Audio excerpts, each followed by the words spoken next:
Hi అండి, welcome back to my channel. అందరికీ నమస్కారం. ఈరోజు నేను ఎగ్ పులుసు అనేది చేయబోతున్నాను.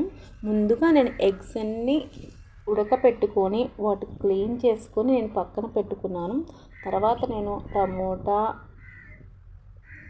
ఆనియన్ కట్ చేసుకొని నెక్స్ట్ నేను వంకాయ ముక్కలు కట్ చేసుకొని ఉప్పు నీళ్ళలో వేసి పెట్టుకున్నాను.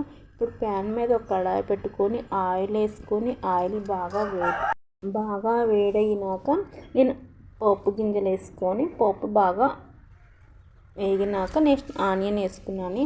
ఆనియన్ బాగా నేను వేయించుకున్నాను. ఆనియన్ బాగా వేగినాక నేను టమోటా అనేది వేసేసానండి. ఇప్పుడు కొంచెం హైలో పెట్టుకున్నాను. ఇప్పుడు దాకా సిమ్లోనే ఉంది. నెక్స్ట్ ఇప్పుడు నేను వంకాయ ముక్కలన్నీ తీసి వేస్తున్నానండి. ఈ మొత్తం మనం ఒకసారి బాగా కలుపుకుందాము. గిరిట తీసుకొని ఒకసారి మనం బాగా కలుపుకుందామండి.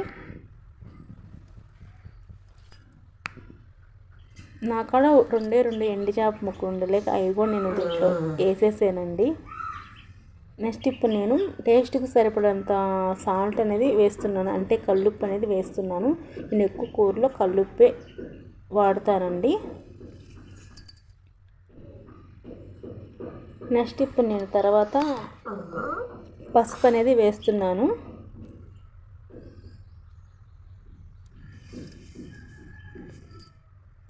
ఇవి ఒకసారి మనం బాగా గెరట తీసుకొని బాగా మిక్స్ చేసుకుందాం, అంటే కలుపుకుందామండి.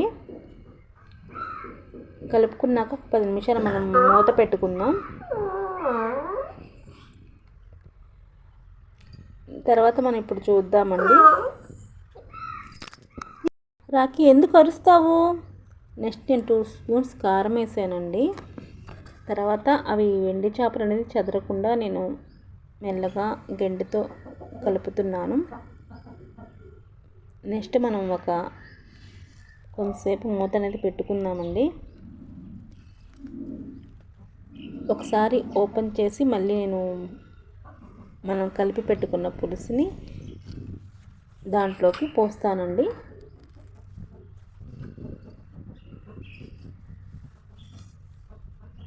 ఇంకొంచెం నీళ్ళు పోసుకొని మనం ఇప్పుడు ఉడకపెట్టుకున్న గుడ్లని 1 by 1 వేసుకుంటున్నాను. ఇంకా పులుసు మనం ఉడకనిద్దాము.